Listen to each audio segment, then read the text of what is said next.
तृतीया के विषय में चर्चा करेंगे। और अक्षय तृतीया, जिस तिथि का नाम ही है अक्षय, अक्षय का मतलब होता है कभी भी नष्ट न होने वाला। तो ये जो तिथि है इसका नाम ही है अक्षय तृतीया। इस दिन वृंदावन के संदर्भ में अगर हम लोग बात करें तो वृंदावन के संदर्भ की एक कथा आती है कि हम बहुत सुंदर सभी जो कृष्ण प्रेमी हैं, भगवत प्रेमी हैं, जो हमारे कन्हैया के इस प्रेम सिंधु में डुबकी लगाना चाहते हैं, उन लोगों के लिए एक विशेष बात होती है बिहारी जी के मंदिर में। जानते हैं क्या? वो ये है कि इस दिन बिहारी जी के चरण का दर्शन होता है। साल में एक दिन, मात्र एक दिन साल में दर्शन होते चरण के। तो इस दिन बहुत भारी संख्या में लोग आते। मैं आपको एक एडवाइस भी करूंगा कि छोटे बच्चे और बुजुर्गों के साथ आप बिहारी जी मंदिर न जाएं, क्योंकि आजकल बहुत बहुत बहुत ज़्यादा भीड़ होती है।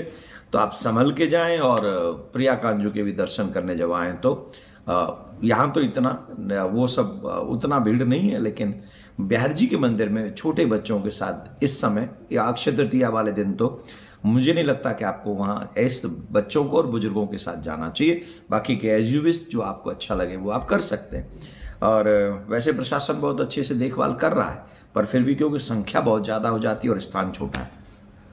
दूसरा, अक्षय तृतीया के लिए एक कहानी आती है भविष्य पुराण में। उस भविष्य पुराण के अनुसार एक वैश्य, वो कहीं पढ़ रहे थे अक्षय तृतीया के विषय में, तो उन्होंने पढ़ा कि आज के दिन किया हुआ भजन, आज के दिन किया हुआ यज्ञ, आज के दिन किया हुआ तप, आज के दिन किया हुआ दान पुण्य वो अक्षय होता है।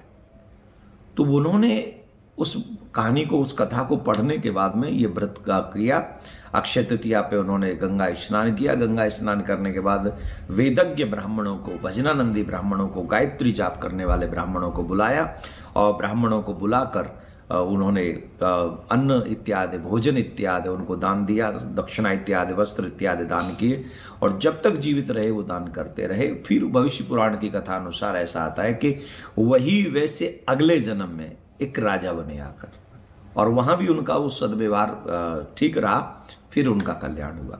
तो हम ये कहना चाहते इस कहानी के माध्यम से कि जीवन में जब भी आप लोग देखते हैं ना कहीं कोई घटना घटती है तो हम लोग कहते हैं वो बच गया। कैसे बच गया? कोई सत्कर्म आ गया, आपका भजन आपके काम आ गया, आपकी पूजा आपके काम आ गई, सत्कर्म आ गया। जैसे समझो कि व्यक्ति बीमार पड़ता है तो दवाई लेता है कि नहीं, मेडिसिन लेता है।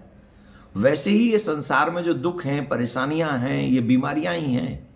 नाना प्रकार से हमें डैमेज होना ही पड़ता है, लेकिन हमारे कहीं वक्त में कभी भजन काम आता है, कभी पूजा, कभी सेवा, कभी दान, ये सब काम आता है और मनुष्य जीवन भी इसी से सफल होता है।